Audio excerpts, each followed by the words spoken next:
Hello ಸ್ನೇಹಿತರೆ, welcome back to the channel. So ಇವತ್ತಿನ ಈ ವಿಡಿಯೋದಲ್ಲಿ ರಿಷಬ್ ಶೆಟ್ಟಿ ಅವರು ನಟಿಸಿರುವಂತಹ ಕಾಂತಾರ ಮೂವಿ ಎಲ್ಲೆಡೆ ಭರ್ಜರಿ ಯಶಸ್ಸನ್ನು ಗಳಿಸಿದೆ. ಈ ಮೂವಿಯಲ್ಲಿ ತುಳುನಾಡಿನ ಖ್ಯಾತ ಕ್ರೀಡೆಯಾದ ಕಂಬಳವನ್ನು ತೋರಿಸಿದ್ದಾರೆ. ಹೌದು ಸ್ನೇಹಿತರೆ, ಇವತ್ತು ಈ ವಿಡಿಯೋದಲ್ಲಿ ಕಂಬಳದ ಕಂಪ್ಲೀಟ್ ಮಾಹಿತಿ ಹಾಗೂ ಇದರ ಇತಿಹಾಸವನ್ನು ತಿಳ್ಕೊಳ್ಳೋಣ. ವಿಡಿಯೋ ತುಂಬ ಇಂಟ್ರೆಸ್ಟಿಂಗ್ ಆಗಿರುತ್ತೆ, ಎಲ್ಲೂ ಸ್ಕಿಪ್ ಮಾಡಿದೆ ಕೊನೆವರೆಗೂ ನೋಡಿ.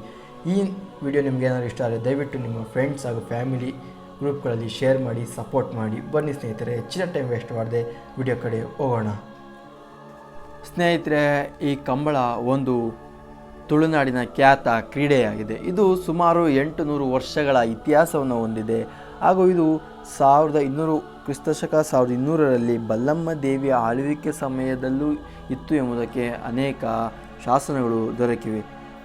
ಸ್ನೇಹಿತರೆ, ಈ ಕಂಬಳದ ಇನ್ನೊಂದು ಆಸಕ್ತಿಕರ ವಿಷಯ ಏನೆಂದರೆ, ಶ್ರೀನಿವಾಸ್ ಗೌಡ ಎಂಬುವರು ಖ್ಯಾತ ವರ್ಲ್ಡ್ ರನ್ನರ್ ಆದ ಉಸೇನ್ ಬೋಲ್ಟ್ ಅವರ ವರ್ಲ್ಡ್ ರೆಕಾರ್ಡನ್ನು ಕೂಡ ಬ್ರೇಕ್ ಮಾಡಿದ್ದಾರೆ. ಇದೊಂದು ತುಳುನಾಡಿನ ಅಥವಾ ಕಂಬಳದ ಒಂದು ಹೆಮ್ಮೆ ಎಂದರೂ ತಪ್ಪಾಗಲಾರದು.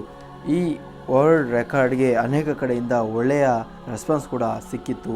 ಈ ಶ್ರೀನಿವಾಸ್ ಗೌಡರನ್ನು ಒಲಿಂಪಿಕ್ಸ್ ಕೂಡ ಸೆಲೆಕ್ಟ್ ಮಾಡಬೇಕು ಎಂಬ ಅನೇಕ ಜನರ ಅಭಿಮತವೂ ಕೂಡ ಒಂದಾಗಿತ್ತು.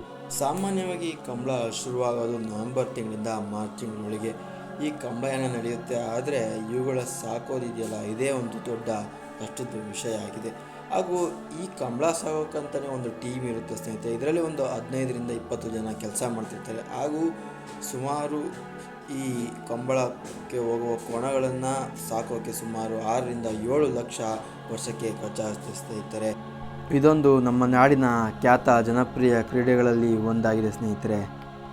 ಈ ಕಂಬಳಕ್ಕೆ ಭಾಗವಹಿಸುವಂತಹ ಕೋಣಗಳಿಗೆ ಪ್ರತ್ಯೇಕ ತನ್ನದೇ ಆದಂಥ ಟ್ರೈನಿಂಗ್ ಇರುತ್ತೆ ಹಾಗೂ ಇದಕ್ಕೆ ತನ್ನದೇ ಆದಂಥ ಆಹಾರ ವಿಧಾನಗಳಿರ್ತವೆ. ಇವು ಸುಮಾರು ಬೆಳಗ್ಗೆ 4:15ಗೆ ಎಬ್ಬರಿಸಿ ಇವಕ್ಕೆ ಹುರುಳಿ ಆಹಾರವನ್ನು ನೀಡಿ ಮತ್ತೆ ಇದಕ್ಕೆ ಬಿಸಿನೀರು ಸ್ನಾನ ಹಾಗೂ ಎಣ್ಣೆಯ ಸ್ನಾನವನ್ನು ನೀಡ್ತಾರೆ.